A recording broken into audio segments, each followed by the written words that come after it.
Forgive me for my sick voice, I'm still coughing a lot, trying to battle through this fever, but still trying to be active on Twitter and Discord if you want to hang out there. But of course, today's video is about the leak we got from CoinX, which for those of you who may not know, he's basically a 100% proven track record leaker. Probably someone inside at Apple very, very high up, because he was able to predict the iPhone naming scheme last year before anyone else did. Literally no one called it the 10S, 10S Max, or 10R. No one was predicting that, except this guy, and he ended up being right, plus a bunch of other stuff, though a ton of people are very, very upset at this most recent tweet detailing that the next iPhone naming scheme is going to adopt the Pro suffix. There's a whole new wave of entitlement whenever a product adopts the Pro name, and in today's video, I'll be explaining to you why that should guarantee you absolutely nothing. Let's begin.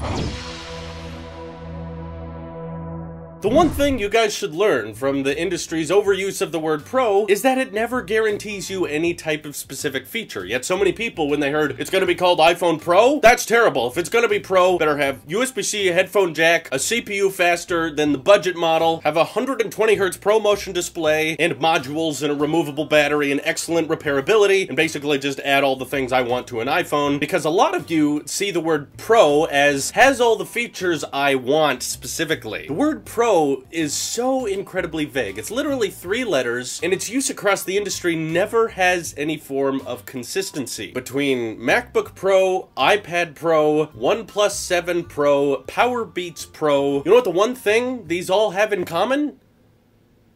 Nothing, really. They don't have anything in common. They're all just products that add Pro to the name because they want to warrant a higher price point, and this is definitely just Apple trying to move in the direction of simplifying their marketing terms, which personally I have nothing against. Even though I agree with most of you, the word Pro is slapped onto tech products a lot, but I would personally much rather say I'm going to get the iPhone Pro than I'm going to get the iPhone XS Max, except everyone's going to end up pronouncing it iPhone XS Max, or XS Match, or whatever number of memes we can come up with, because the iPhone naming has been broken for a long time. It's probably the biggest thing I hate about Apple, is the naming schemes that go with on so many of their devices don't make sense. Ever since 2017, I feel like they've abandoned the traditional naming scheme, because for so many years it was like 5, 5S, 6, 6S, 7, and then they jumped to 8 and 10 spelt with an X. What happened to 7S? What happened to 9? So many questions. It doesn't make any sense, but ever since 2017,